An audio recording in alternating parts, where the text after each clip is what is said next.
네, 정주진 박사님. 예. 또 우리 지난 시간에 우리가 김일성과 박은영이 그 경쟁하는 과정에서 박은영이가 김일성을 비난하는 투서를 그 KGB를 통해 가지고 스탈린한테 보낸 적이 있죠, 그죠? 네. 그래서 결국은 스탈린과 스탈린 앞에 김일성과 박은영이가 면접을 하게 됐다. 네. 예. 그 중에서 김일성이가 합점이 되었다. 네. 그죠? 예. 그런 과정인데, 그 과정에 보면 그러면 거기에 대한 또 정언이, 그죠? 예. 네. 그 자료가 이제 그것도 확보가 됐으니까 그 자료를 바탕으로 해서 좀 자세하게 설명을 좀 해주실까요? 예. 전번 시간에 이제 박은영하고 스탈린이 예. 모스크바에 가서 스탈린 별장에서 예. 그 면접을 했는데, 예. 지금 그 당시에 스탈린의 면접 일정에는 이게 안 나옵니다. 비밀리에 만난 거기 때문에. 비밀리에 만난 거다? 네. 그런데 전번 시간에서 어떻게 해드린 그 샤버신의 와이프 클리코와, 그리고 평양 주재 소련 25군 사령관 군사위원 레베데프, 그리고 스티코프, 또 극동 총사령부 총사령관에 부관했던 코발렌코, 이런 사람들이 정언이 일치하는 겁니다. 한 사람만 정언하는 게 아니고. 정언이, 여러 사람의 정언이 통해가지고, 그 중에 이제 그 레베데프는 네. 1991년 11월 5일날 중앙일보 기자한테 정언하지 이야기가, 그 당시에 자기는 사복을 입고 있어서 못 갔는데, 그 당시에 자기 대신 갔다 온 로마넨코 소장하고, 스티코프가 나중에 자기한테 이야기해 준 거 보면, 그 면접할 적에, 스탈린 오른쪽에는 김일성이 앉고, 왼쪽에는 박은영이 앉고, 그리고 스탈린 맞은편에, 양쪽에 스티코프하고, 로마넨코, 그리고 샤버신이 앉아 있었는데, 그때 이제 면담할 적에 최초에 그 스티코프가 김일성하고 박은영에 대해서 이렇게 소개를 하고, 남한에 대해서 정세를 보고하니까 남북한에 대해서 끝나고 나니까 스탈린이 김일성을 쳐다보면서는 소련 군정사령부와 협력해가지고 북조선의 소비에트화 정책을 줄게 실현하라. 이 말은 소비에트화 정책이라는 것은 공산화 정책입니다. 그는 먼저 토지 분배, 산업 국유화 이런 걸 이제 하라. 그러니까 이제 당신은 북한 지도자다. 말쯤이 된 거죠. 근데 박은영이한테는 어려운 여건 속에 투쟁하는 걸 높게 평가한다. 그대의 혁명 투쟁을 높게 평가한다. 이런 이제 두루뭉술하게 경험하고 지나간 거예요. 이 순간에 벌써 이제 됐는데, 그런데 나중에 그 레베데프가 그 당시를 회고해 보니까 왜 그럼 스탈린은 이 김일성을 찍었느냐. 그래서 이제 레베데프 생각에 스탈린이 군인을 상당히 좋아했다네요. 군인을 좋아했고, 특히 김일성이 88년 3년 동안 소련군 이제 정찰 교육을 받지 않습니까?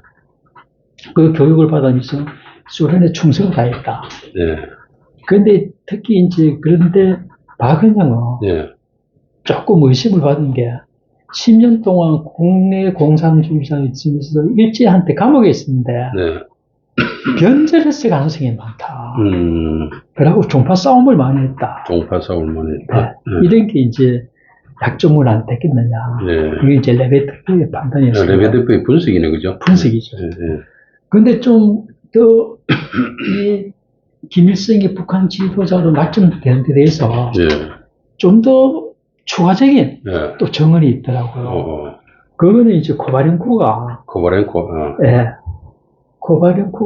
또 정언을 했는데, 요거는 이제 코바렌코 정언이 다른 자료는 지금 없는 자료인데, 코바렌코는 김일성이가 북한에 들어오기 전에 벌써 스탈린한테 북한 지도자로 낙점받았다. 이 정을 했어요. 그래서 그 정황을 그 구체적으로 보면 코바렌코 정언에 따르면 일제가 8월 15일 날 폐망한 직후에 예. 스탈린이 예. 극동 소련군 총사령부에 예. 북한의 지도자를 빨리 찾아라. 이런 급비 지령을 내렸다는 거예요. 그러니까 이제 극동 소련군 총사령부에 떨어지는 지령을 코바렌코는 북한이니까 잘 알 수 있었죠. 그래 이렇게 떨어지니까 그 당시에 극동 소련군 총사령부에서는 평양에 그 25군 사령관이 시스차코프인데 거기다가 북한 지도자를 찾아라. 이 지시를 떨어지니까 극동 소련군에서는 박은혜 존재를 몰랐던 거예요. 그래서 이제 평양에 들어간 게 8월 25일인데 이때까지만 해도 박은혜는 서울에 있었죠. 그 조선공산당이 서울에 있었다 이런 거 전혀 못 찾으니까 우리 뭐 적임자 모르겠다. 이렇게 뭐 찾을 수 없다 이렇게 보고를 하니까 그 당시에 극동 소련군 총사령부에서 그 KGB 극동본부하고 상의해서 88여단에 있던 김일성을 그리고 김일성이가 평양으로 들어오기 전입니다. 김일성을 추천했다는 거예요. 그래서 그 당시에 KGB 극동본부하고 극동소련군 총사령부가 추천하게 된 계기는 첫째가 김일성이 88여단에서 계속 군사 정치 훈련을 받아왔다. 그리고 소련군들이 김일성을 이제 88여단은 그 당시에 극동소련군 정찰부대 거기에서 이제 소련군 정찰부대 중에 제2전선 사령부서는 그 정찰부대의 지휘를 받고 있습니다. 정찰부대장은 소르킨 간수이고 그것을 지켜보니까 김일성이가 상당히 리더십이 있고 계략이 있다. 이거는 뭐 김일성을 죽게 세울 줄 알았던 게 아니고 소련군이 보니까 그렇더라고요. 그리고 세 번째는 김일성이가 1940년대 빨치산 운동을 만주에서 했는데 공산당의 당권 싸움하고 종파투쟁 경력은 없다.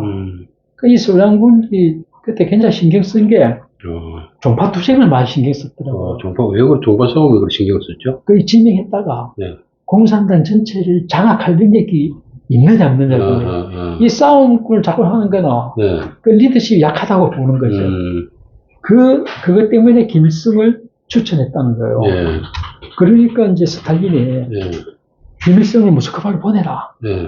그러니까 우리가 전번 시간에 말한 1940년 7월 달에 박은혜 김일성이가 모스크바에 면접 보기 전에 벌써 스탈린이 김일성을 불렀다는 거죠.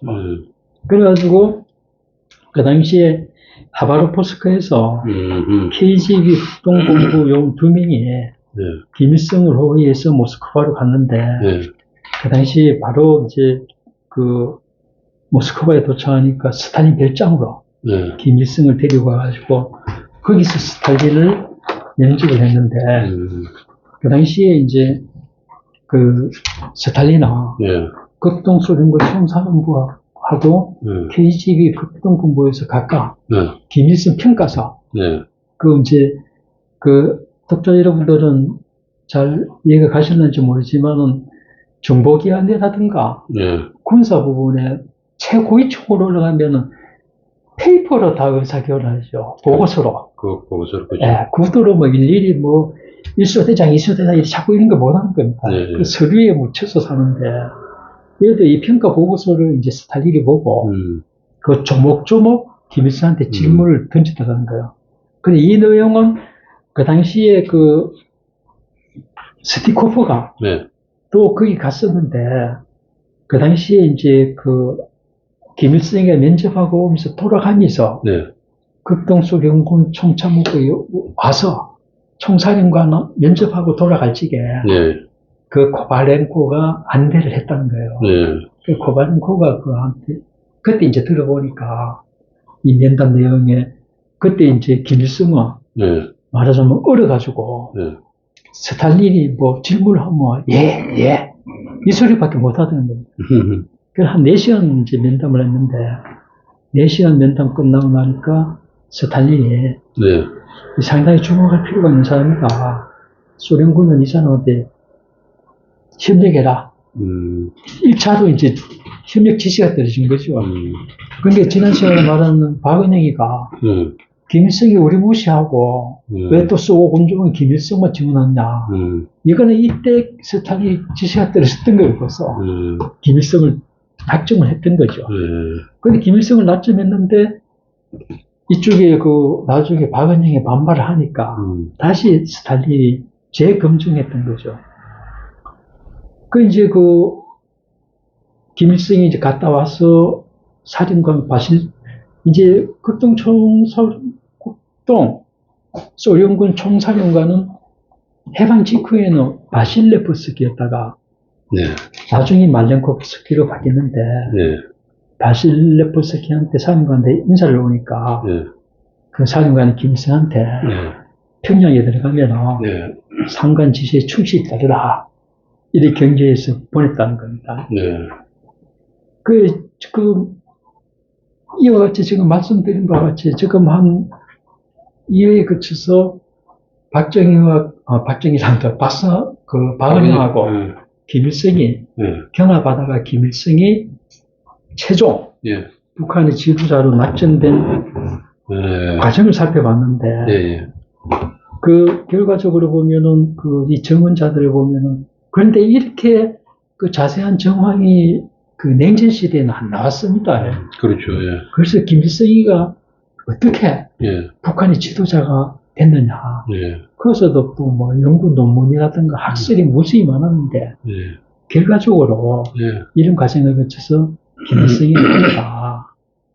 그래서 그 당시에 이제 레베데프 평양 주둔 소련 25군 군사인 레베데프 이야기로는 그 당시에 KGB의 발라사노프하고 발라사노프는 KGB 평양지부 초대 지부장입니다. 그하고 샤버시는 박은영을 밀었다.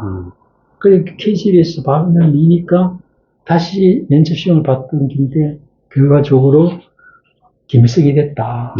그래서 그 당시에 극동소련군 총상정부에서도 하도 이제 KGB에서 그러니까 그러면은 이 북한 지도자를 한번 바꿔볼까 이런 논의도 있었다는 거죠, 실제로.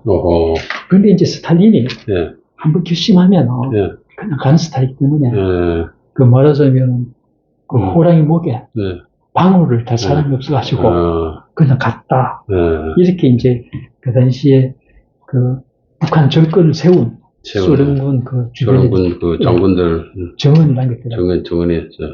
그래서 이 정언들도 기록들이 있는데 이렇게 기록 잘 안 하면 나중에 기록이 없어지면 전혀 지금 북한에서 북한의 현대사를 가르치는 거는 전부 왜곡되고 조작됐습니다.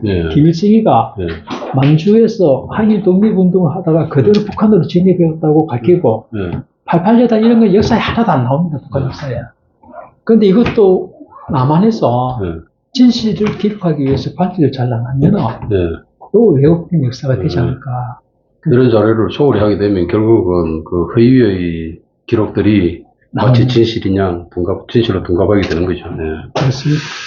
자, 여기까지 이제 우리가 박은영과 김일성에 대해서 이렇게 쭉 이제 경쟁 관계를 좀 살펴봤고, 그 다음에 결국 박은영이가 김일성에서 제거를 되는 그런 어떤 해방 공간의 정부 활동의 역사를 우리가 이렇게 좀 자세하게 좀 살펴봤습니다. 그래서 그 가운데 기록의 중요성을 다시 한번 더 이렇게 강조를 해보았습니다. 자, 이번 시간 여기까지 하도록 하겠습니다.